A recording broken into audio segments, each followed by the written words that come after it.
propose the elimination of the 620 FICO score for any mortgage loans? Okay, so that is something that's actually kind of neat.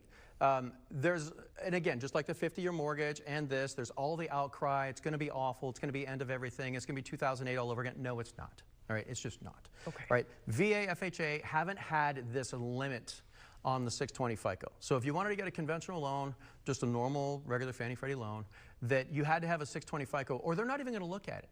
Like, as soon as it's 619 or below, you don't go into underwriting, right? You're just not qualified. But VA, FHA have had it forever where they will at least look at it. So it doesn't mean that they're getting a loan. It means that it can go into underwriting and actually take a look at it.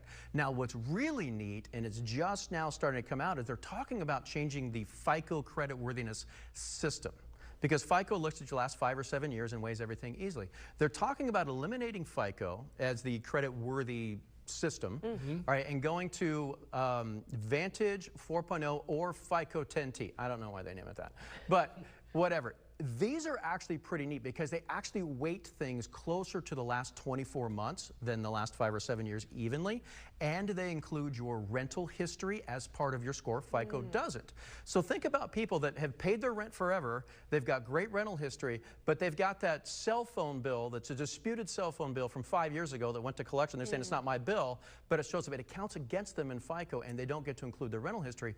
But with Vantage 4.0 and FICO 10T, it's going to not weigh that very heavily, but will allow them to include their rental history. So that's pretty neat.